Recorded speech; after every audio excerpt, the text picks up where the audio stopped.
നമസ്കാരം. കേരളത്തിന്റെ രാഷ്ട്രീയ ഭൂപടത്തിൽ സമാനതകളില്ലാത്ത വിവാദങ്ങൾക്കാണ് ശബരിമല സ്വർണ്ണക്കൊള്ള കേസുമായി ബന്ധപ്പെട്ട പുതിയ വെളിപ്പെടുത്തലുകൾ വഴിതുറന്നിരിക്കുന്നത്. അയ്യപ്പ സംഗമത്തിന്റെ മറവിൽ നടന്നുവെന്ന് പറയപ്പെടുന്ന ഭരണകൂട തലത്തിലുള്ള ഇടപെടലുകളും സ്വർണ്ണമോഷണ ആരോപണങ്ങളും സർക്കാരിനെ പ്രതികൂട്ടിലാക്കുമ്പോൾ മുഖ്യമന്ത്രി പിണറായി വിജയനും SNDP യോഗം ജനറൽ സെക്രട്ടറി വെള്ളാപ്പള്ളി നടേശനും തമ്മിലുള്ള അസ്വാഭാവികമായിട്ടുള്ള ബന്ധം വീണ്ടും ഇപ്പോൾ ചർച്ചയായി മാറുകയാണ്.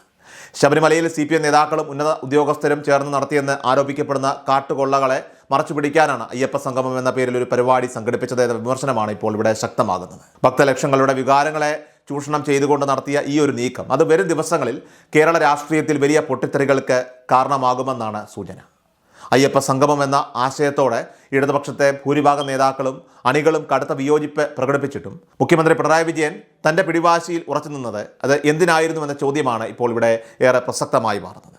ഇതിന് പിന്നിൽ വെള്ളാപ്പള്ളി നടേശനുമായി ചേർന്ന് തയ്യാറാക്കിയ നിഗൂഢമായിട്ടുള്ള ഒരു തിരക്കഥയുണ്ടോ എന്നാണ് രാഷ്ട്രീയ നിരീക്ഷകർ പോലും ഇവിടെ ചോദിക്കുന്നത്. സാധാരണഗതിയിൽ തൻ്റെ വാഹനത്തിന് മുന്നിലൂടെ ഒരാളെ പോലും നടക്കാനായിട്ട് അനുവദിക്കാത്ത മുഖ്യമന്ത്രി വെള്ളാപ്പള്ളി നടേശനെ തൻ്റെ ഔദ്യോഗിക വാഹനത്തിൽ കയറ്റി നടത്തിയ രഹസ്യ യാത്രകൾ അതിൻ്റെ തെളിവായിട്ട് ചൂണ്ടിക്കാണിക്കപ്പെടുന്നു.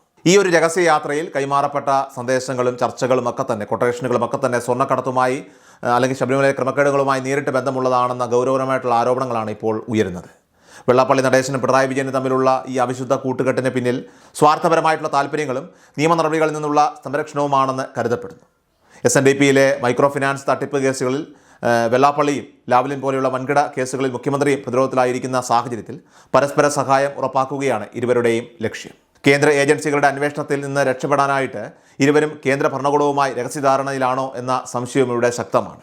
ശബരിമല സ്വർണ്ണ വിവാദത്തെ വഴിതിരിച്ചുവിടാനായിട്ട് അയ്യപ്പ സംഗമം വഴി ഇവർ ഒരുക്കിയ പദ്ധതികൾ പരാജയപ്പെട്ടത് ഭക്തരുടെ പ്രതിഷേധം മൂലമാണെന്നും അല്ലെങ്കിൽ കേരളത്തെ ഒരു വർഗീയമായി ഭിന്നിപ്പിക്കുന്ന രീതിയിലേക്ക് ഇത് മാറുമായിരുന്നുവെന്നും പറയപ്പെടുന്നു.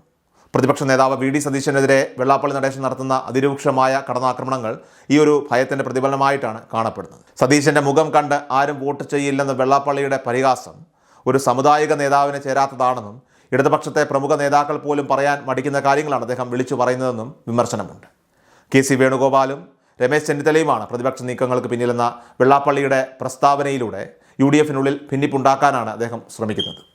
ഏതായാലും വരാനിരിക്കുന്ന നിയമസഭാ തെരഞ്ഞെടുപ്പിൽ UDF അധികാരത്തിൽ വരികയും VD സതീശൻ നിർണായക പദവിയിലെത്തുകയും ചെയ്താൽ അത് തങ്ങളുടെ പഴയകാല ഇടപാടുകളും ശബരിമലയിലെ രഹസ്യങ്ങളും പുറത്തു വരുമെന്ന ആശങ്കയിലാണ് ഇപ്പോൾ വെള്ളാപ്പള്ളിയെ ഇത്തരത്തിൽ പ്രകോപിപ്പിക്കുന്നത്. ഇപ്പോഴിത് അന്താരാഷ്ട്ര തലത്തിൽ പോലും വലിയ ചർച്ചാ വിഷയമായിക്കൊണ്ടിരിക്കുന്ന ശബരിമല സ്വർണ്ണക്കൊള്ള കേസ് അതിനെക്കുറിച്ചുള്ള ചർച്ചകളൊക്കെ തന്നെ പുരോഗമിക്കുമ്പോൾ മുഖ്യമന്ത്രിയെ പുകഴ്ത്തിക്കൊണ്ട് വെള്ളാപ്പള്ളി രംഗത്ത് വരുന്നത് രാഷ്ട്രീയ ധാർമ്മികതയ്ക്ക് തന്നെ വിരുദ്ധമാണ്.